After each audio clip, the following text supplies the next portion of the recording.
Somebody inboxed me on Facebook yesterday just to ask about RUHCUS. It is day 17 of my RUHCUS Radical Unapologetic Healing Challenge for us. Quickly, I'm going to make this video as short as possible. Quickly, I failed today. I failed today in my mission to be totally hands off. I did.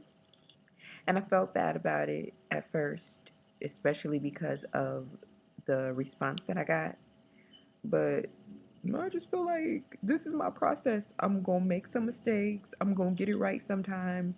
And the fact that I made it this long without coochie popping for the Lord, like, it's just magnificent and dynamic. So you got to give me some credit for that. So yeah, so I fell down. I'm going to get back up and I'm going to try again. And I'm going to make it.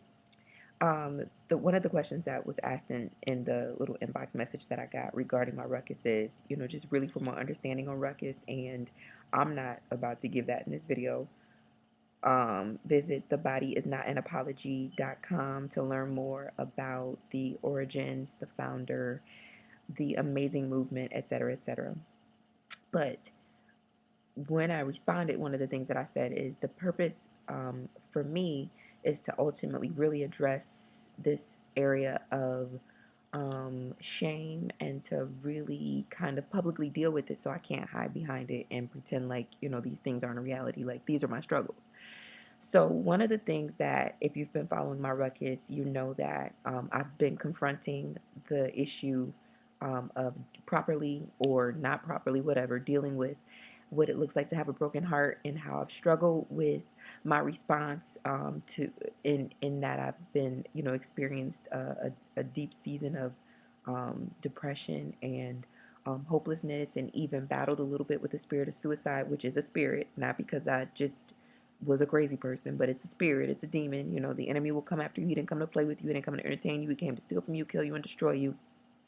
And if he can make you feel hopeless, like there's nothing to live for, that's what hopelessness is about, like there is no hope, then he wins. And so I definitely have been to the point where I felt like there was no hope. And but grace, his grace is sufficient. So I'm so grateful for that. And my prayer goes to everyone that may be watching, any person that may be watching this video that maybe has struggled in the past with the spirit of suicide or something that just comes over your mind and makes you feel like there isn't anything to live for. If you just live till tomorrow and then the next day and the next day, I guarantee you that he will bring this peace that passes all understanding, and you'll be sitting back thinking like, wow, in April I didn't think that I would be alive, to May, and here it is December, and I'm still yet alive. Things are not perfect, and everything isn't ideal, but I didn't die, and that is audacious and amazing and wonderful and beautiful, and I'm grateful at the very least today for that. But one of the things that I've really, really been trying to confront is this idea that there is a certain way that we should respond. Like there is a way that we should respond, especially being a Christian woman. So I've been kind of doing my RUHCUS from that vein, um, coming at it from that direction. If I can be transparent, which I'm going to, is my YouTube channel. If you can handle my transparency, exit stage left. Did I say left? Get out of here.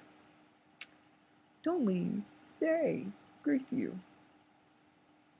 That was my obligatory compassion and grace. Grace to you. But yeah, so this video is getting too long. In the next 10 seconds, I'm gonna say what it is that I'm trying to say.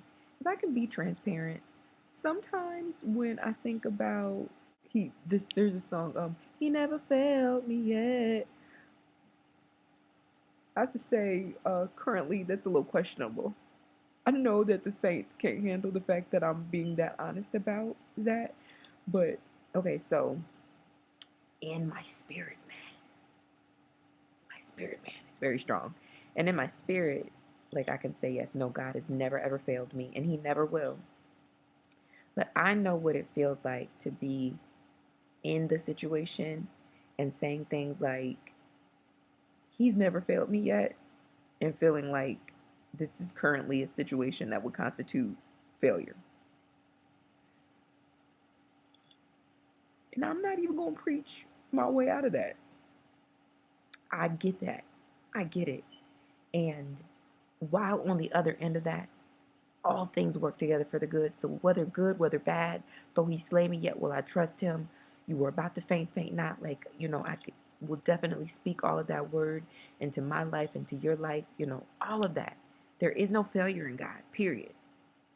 I just want to say for the people that need to hear somebody that is in God, and I'm in God, like for real, like I'm in God. But you might just need to hear somebody that is in God say, sometimes I feel like it ain't gonna work. And while I know it's gonna work, maybe you just need to know that sometimes your leadership or people in ministry or your bishop or your co-pastor or the pastor's wife, whoever, sometimes, whether they ever tell you or not, they at the house like this. It ain't gonna work. And after they cut up like that, they sit up and they say, Lord, forgive me. Not my will, but your will be done.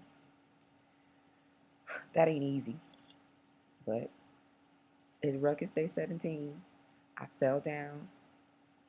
I'm going to get up. Holler.